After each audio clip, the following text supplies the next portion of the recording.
मातेव रक्षति पितेव हिते नियुङ्क्ते कान्तेव चाभिरमयत्यपनीय खेदम कीर्तिश्च दिक्षु विमलां वितनोति लक्ष्मीं किं किं न साधयति कल्पलतेव विद्या। नमस्कार प्रिय दर्शकों, हाजिर हूँ मैं माँ गंगा के तट पर लेकर कार्यक्रम सवाल आपके जवाब हमारे, एक से बढ़कर के एक जो प्रश्न आप सभी दर्शकों ने किए हैं। आइए उन प्रश्नों का जवाब देना प्रारंभ करता हूं अपने ज्ञानानुसार, अपने सामर्थ्यानुसार। प्रिय दर्शकों, जैसा कि मैंने आप सबों से कहा था कि हर सप्ताह ये जब कार्यक्रम मैं करूंगा, सवाल आपके जवाब हमारे या ज्योतिष जिज्ञासा, तो मैं इन कार्यक्रमों को लेकर के आप सबों को कहीं ना कहीं किसी मंदिर में लेकर के चलूँगा, मंदिर के दर्शन कराऊँगा। लेकिन इस बार यात्रा की व्यस्तता थोड़ी ज़्यादा है और इसके चलते मुझे समय नहीं मिल पा रहा है। इसीलिए आज प्रातःकाल ही मैं माँ भागीरथी के तट पर आ गया। आपको बता दूं कि भागीरथी और भी जगहों पर हैं, लेकिन वाराणसी में ये विशेष हो जाती हैं।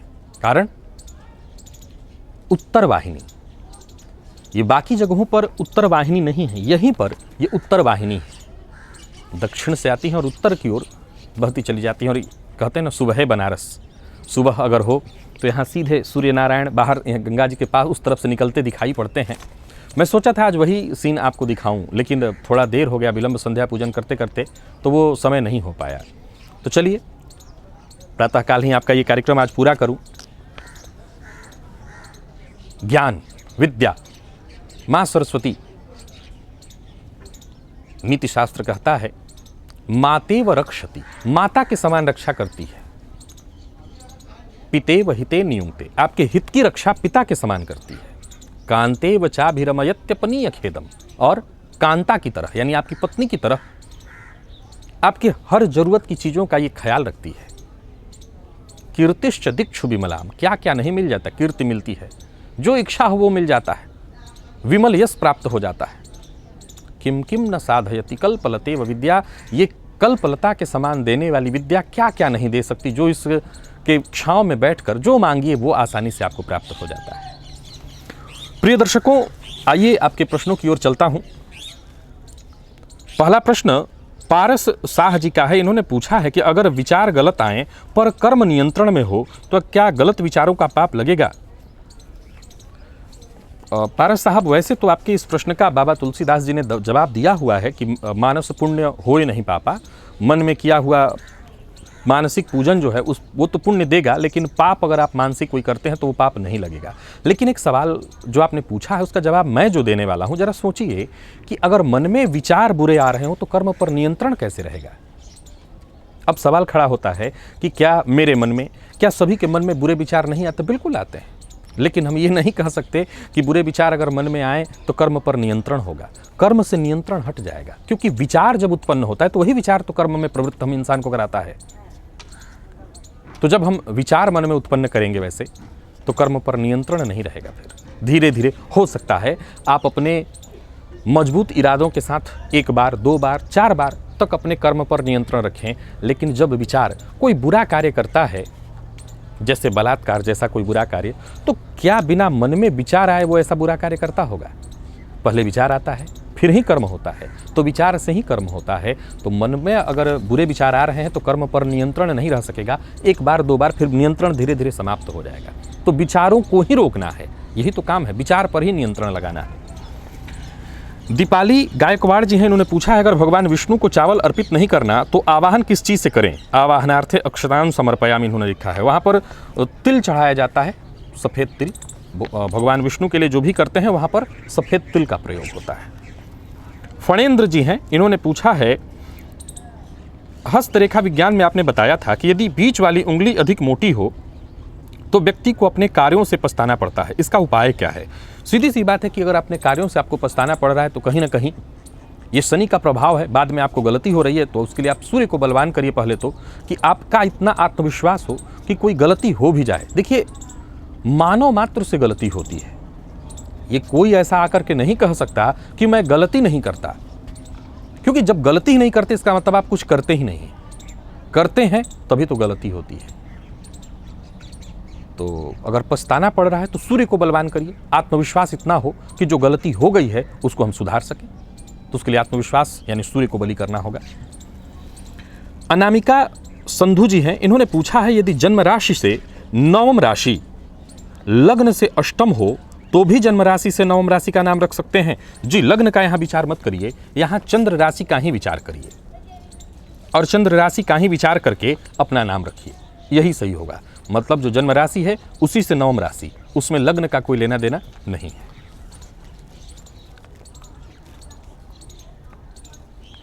मनोज शर्मा जी का प्रश्न है, अंक ज्योतिष एवं एस्ट्रोलॉजी दोनों में एक ही जातक का राशि स्वामी अलग अलग क्यों होता है? देखिए, एक छोटी सी बात आपको बता दूं कि मैंने इस सवाल का जवाब एक बार नहीं कई एक बार दिया है कि प्रकृति ने मानव का जो भाग्य है, मानव का जो भविष्य है, उसे असल में छुपाया नहीं है। हमें अगर हमारे पास वो चर्म चक्षु के अलावा अंतर्मन आ जाए या हमारा अंतर ज्ञान जागृत हो जाए तो हमें ज़रूरत भी नहीं पड़ेगी किसी एस्ट्रोलॉजी के सहारे की, या वो अंक विज्ञान हो या सामुद्रिक विज्ञान हो या वैदिक ज्योतिष या किसी भी तरह का ज्योतिष हो। प्रकृति ने हमारा भविष्य हर जगह लिखा हुआ है। अब माध्यम कई हैं तो हर माध्यम में थोड़ा दाएं बाएं हो ही जाएगा, क्योंकि जब एक ही होता तो माध्यम अलग अलग नहीं हो सकता था। तो अलग अलग माध्यम है तो अलग अलग कुछ चीज़ें वो अवश्य बताएगा आपको। तो इसमें कहीं कोई बहुत ज़्यादा विचारणीय तथ्य नहीं है कि वो अलग क्यों बता रहा है, ऐसा क्यों वैसा क्यों। सीधा सा है कि दोनों का एक ही उद्देश्य है, आपका भविष्य बताना, इसके अलावा दूसरा कोई उद्देश्य तो है नहीं। तो इसमें कोई अंतर वाली बात है ही नहीं। वैसे मैं आपको बता दूं कि ये तो एक आईना है। अब आईना, मैं ये भी नहीं कहूँगा कि एक आईना बहुत साफ है। अंक विज्ञान भी अपने आप में संपूर्ण विज्ञान है, तो वहीं हस्तरेखा भी अपने आप में संपूर्ण विज्ञान है।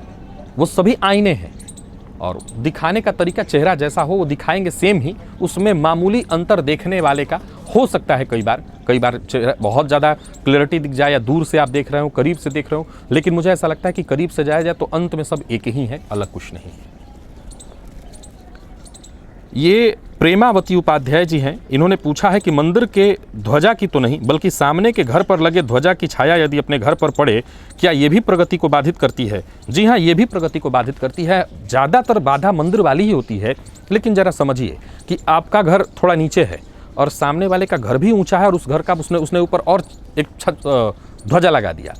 अगर आपका घर उसके घर से ऊंचा है और तब उसने ध्वजा लगा रखा है तो ये अपना समन वो कर रहा है, उसकी छाया से आपको कोई लेना देना नहीं है। लेकिन आपका घर नीचे है, सामने वाले का घर थोड़ा ऊंचा भी है और उसने ध्वजा भी लगा दी और उस ध्वजा की छाया आ रही है, तो हाँ, ये आपके प्रगति में बाधक होगा। बाकी अगर देखा जाए तो आपका घर ऊंचा है उसके घर से और उसने ध्वजा लगा रखा है तो वो अपना समन कर रहा है, न कि आपका उससे कोई नुकसान है। सुमिता जी हैं, इन्होंने पूछा है कि रुद्राक्ष को रात में सोते समय क्यों नहीं पहनते?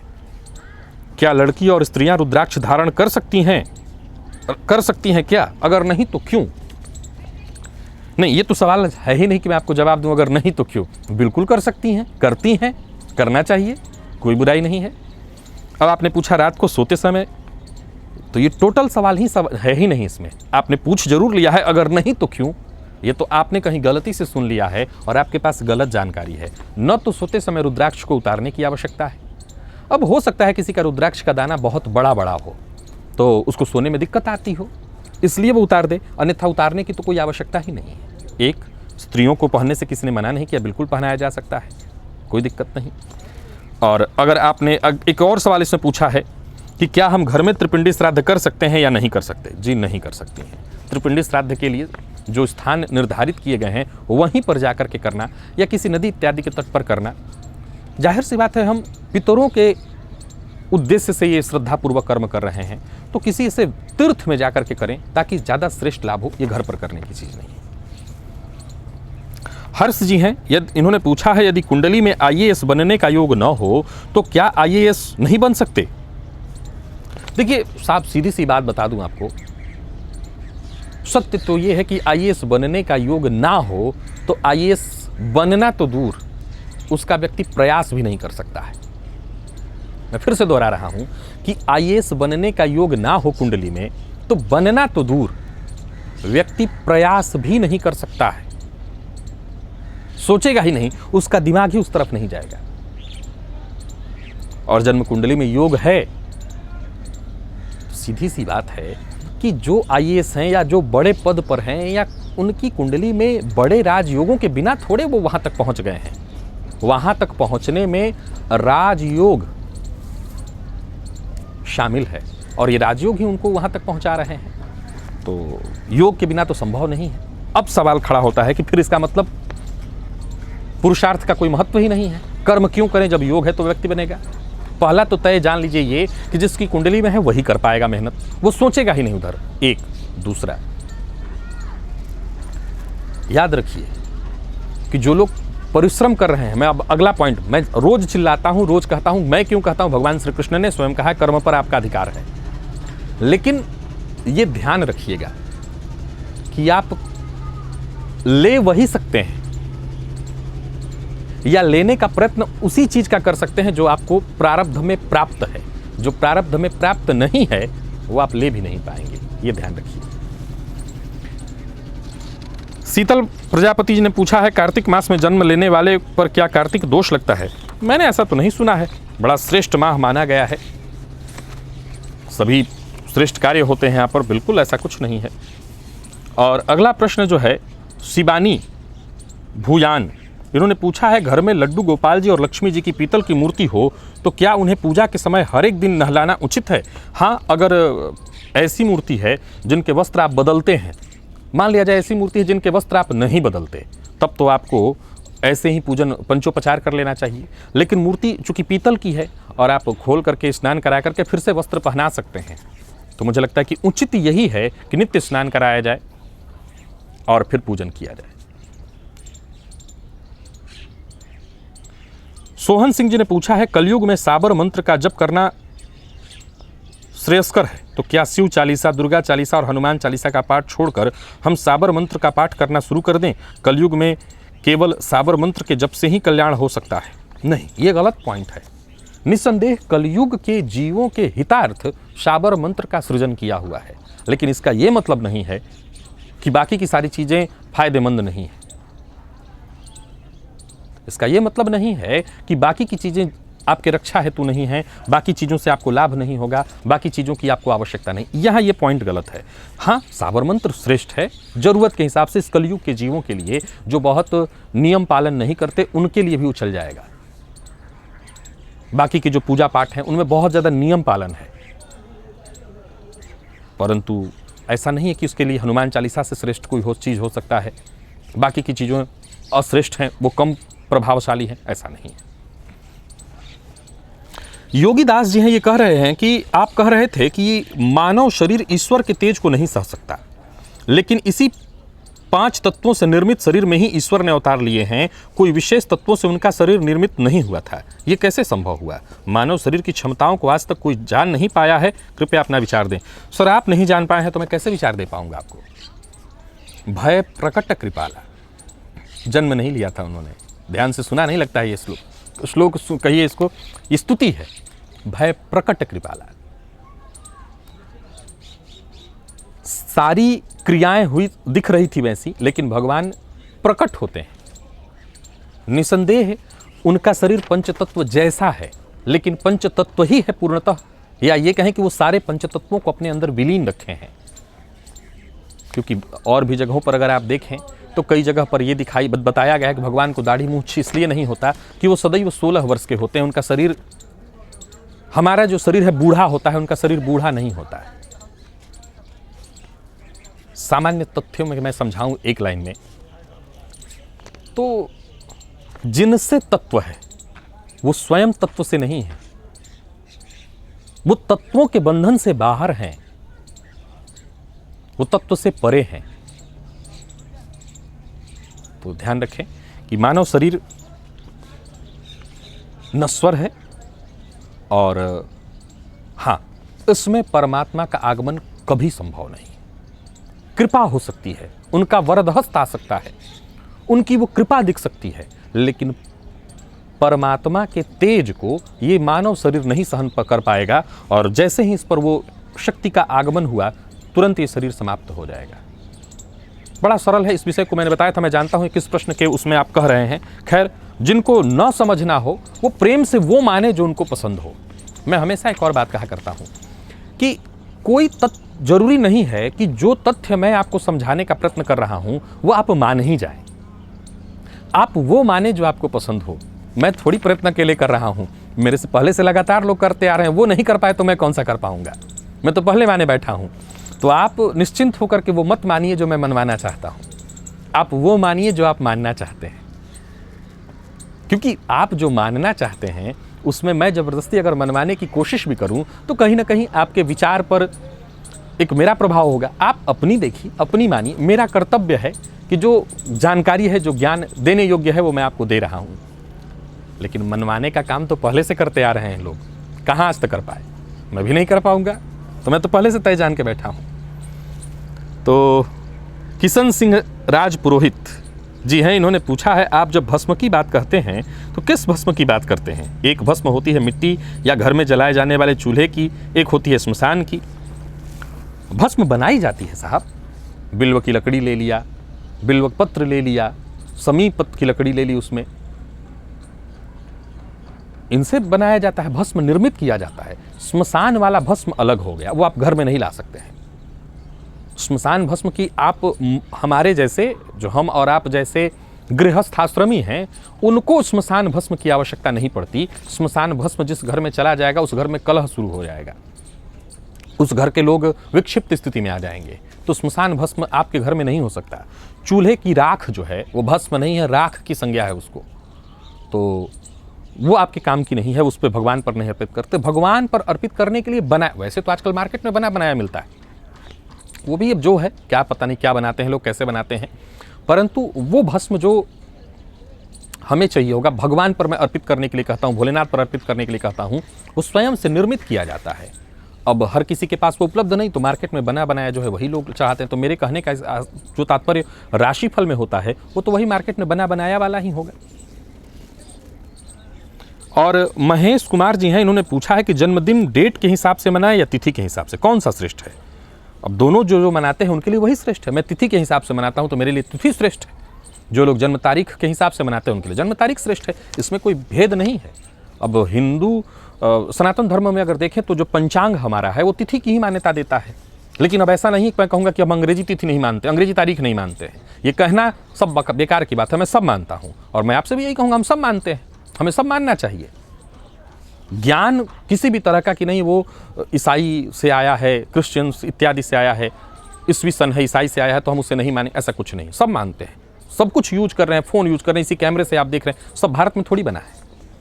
तो दोनों श्रेष्ठ है। अगर आपके यहाँ परंपरागत चला आ रहा है तिथि मनाना, जैसे मेरे यहाँ परंपरागत तिथि मनाते हम आ गए हैं, बच्चे के लिए भी हम तिथि को ही ढूंढेंगे। तो तिथि की ही जो तिथि आएगी उसकी तो उसी के समय से जन्मदिन मनाएंगे। लेकिन इसका ये मतलब नहीं कि जो अंग्रेजी मना रहे हैं वो गलत कर रहे हैं, वो अपना ठीक ही कर रहे हैं। सुशील कुमार जी हैं, उन्होंने पूछा है कि किसी की कुंडली में शनिदेव सर्वाधिक बलि ग्रह हो तो क्या जीवन भर उदासीनता ही जीवन व्यतीत करेगा? क्योंकि आपने बताया था शनिदेव दुख के कारक हैं। जी हाँ, शनिदेव का जन्म कुंडली में बहुत बलि होना कहीं ना कहीं व्यक्ति को उदासीन तो बनाएगा ही बनाएगा। भले उसके पास सब कुछ हो, हर सुख, पर वो उदासीन होगा। अब उदासीनता के बहुत सारे अर्थ हैं। शुभम तुलस्यान जी हैं, इन्होंने पूछा है कि शनिदेव कालपुरुष की कुंडली के कष्ट होते हुए भी तुला में उच्च के क्यों? बड़ा सरल सा विषय है। मुझे लगता है नए दर्शक हैं आप, बहुत लंबे समय से नहीं जुड़े हैं। मैंने बताया था ना कि बड़ा गजब का मैं तर्क एक समझाया था आपको कि एक नौकर को देखिए, मालिक का घर साफ करते करते अगर देखा कि मालिक दाएं बाएं नहीं है तो 2 मिनट वो गद्दे पर आनंद आ गया। शनिदेव को दास का कारक कहा गया है। शनिदेव दास के कारक हैं और तुला शुक्र की राशि है, भोग राशि।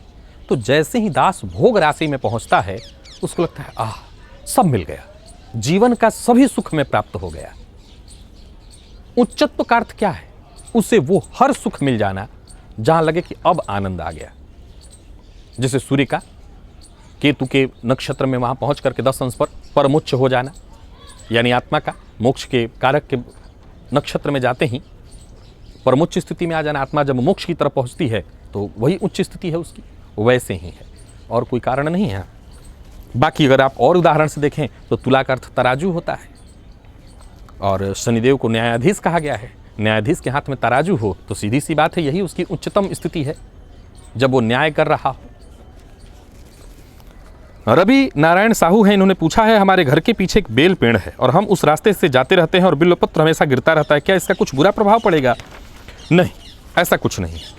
आप जो सोच रहे हैं कि बिल्वपत्र पैर से लग गया, देखिए है तो वो देव वृक्ष, लेकिन अब हर जगह हम हर चीज़ बचा नहीं सकते हैं। अब उदाहरण से समझिए, ये काशी नगरी है, मैं यहाँ से भी सीढ़ी उतरूंगा और हो सकता है किसी मंदिर से जा रहा कोई व्यक्ति कहीं माला फेंक दिया हो, फूल फेंक दिया हो, अब मैं हर एक चीज़ को शायद बचा के न जा पाऊँ, पैर लग ही जाएगा। हमने जानबूझ के नहीं करना चाहिए। अब रही बात वृक्ष की पत्ती गिर रही है, वो वृक्ष निसंदेह देव वृक्ष है, बचा के चलने का प्रयत्न कर सकते हैं, लेकिन मैं ये भी दबाव नहीं डालूंगा कि अब कल से रोज बचा बचा के चलना। प्रयास कर सकते हैं, क्योंकि इतनी सारी पत्तियां पतझड़ के समय में ही गिरती हैं, बाकी के समय में सारी पत्तियां एकदम से बिछ जाएं जमीन पर, ऐसा तो होगा नहीं। एक आध पत्ती उधर उधर गिरे होंगे, दाएं बाएं होकर निकल जाएगी। राहुल शर्मा है, इन्होंने लिखा है एक लाइन कि एक साधे सब सधे, सब साधे सब जाए। संशय यह है कि हमें उपाय के तौर पर सभी भगवान को साधना पड़ता है, तो ऐसे में क्या किया जाए? उदाहरण के तौर पर कई जातकों की कुंडली में लगभग सभी ग्रहों की स्थिति गड़बड़ाई हुई रहती है, तो उन्हें उपाय के तौर पर सभी ग्रहों की सभी की शरण में जाना पड़ता है। देखिए, आपने खुद ही तो बता दिया, एक साधे सब सधे, बस यही इसका जवाब है। एक के शरण में चले जाइए और वही स्थिति ठीक है, अपने इष्टदेव की शरण में जाइए, सारी ग्रह स्थितियाँ ठीक हो जाएंगी। लवली वेदी जी हैं, इन्होंने पूछा है कि अपने निजी कार्यों के लिए ऋण नहीं लेने और देने वाला समझ आता है, लेकिन व्यापार में सभी लेन देन उधार होते हैं। अगर किसी व्यापारी की कुंडली में मंगल का या शनि का, जैसा कि आपने वीडियो में बताया, ऐसा संबंध हो जाए तो वह व्यापार कर ही नहीं सकता। नहीं, बिल्कुल कर सकता है, कौन कहा कि नहीं कर सकता है? व्यापार के रूल को समझना होगा। व्यापार का रूल कहता है कि पैसा आपका कहीं फंस गया, तो जब तक आप उससे लड़ेंगे, जब तक उससे जूझेंगे, तब तक आगे कुछ और कमा लेंगे। तो ये लोग मानते नहीं हैं, ये स्वीकार करना होगा। व्यापार का एक रूल ये भी है कि पैसा डूबेगा, और उसको आप स्वीकार करके चलिए। व्यापार में डूबना तय है, और वो स्वीकार नहीं कर पाते हैं लोग, उनको तकलीफ होती है। बाकी इसमें कहीं कोई संशय नहीं, व्यापार का तो रूल ही है, टूटेगा ही, डूबेगा ही डूबेगा, उसको आप स्वीकार करिए, बाकी कोई दिक्कत नहीं। धीरज शर्मा जी हैं, इन्होंने पूछा है, सिद्ध कुंजिका स्तोत्र का 3 पाठ करने के बाद नवारण मंत्र की कितनी माला जपनी है? 3 माला नवारण मंत्र भी जप लिया करिए, या 11 माला जप लिया करिए समय के हिसाब से। अगर आपके पास समय है तो 3 पाठ आप सिद्ध कुंजिका करते हैं तो 3 माला या 11 माला कर लीजिए, या 5 माला भी कर लीजिए, 7 माला भी कर लीजिए, विश्वांक में जो भी करना कर चाहे कर सकते हैं। अनामिका महाजन है, इन्होंने पूछा है, शनि पापग्रह कैसे हैं? यह बात मुझे समझ नहीं आती, क्योंकि वह तो कर्मों के हिसाब से फल देते हैं और वह न्याय के देवता हैं, फिर वह पापग्रह कैसे हुए? देखिए, पापग्रह, इसको समझने फिर समझाना पड़ेगा, हालांकि इसको मैंने कई बार समझाया हुआ है। असल में इसके लिए अगर देखा जाए तो सौर मंडल को समझना पड़ेगा। सौर मंडल में ये सबसे आखिर में पड़ जाते हैं, इनके पास सूर्य का जो प्रकाश है वो बहुत न्यूनतम पहुंच पाता है, और एक कारण पहला ये। दूसरा, मैंने एक उदाहरण से कई बार समझाया है, उदाहरण से आप ऐसे समझिए, कानून व्यवस्था को चलाने के लिए पुलिस हमारी सुरक्षा के लिए है, कानून व्यवस्था को बनाने के लिए है।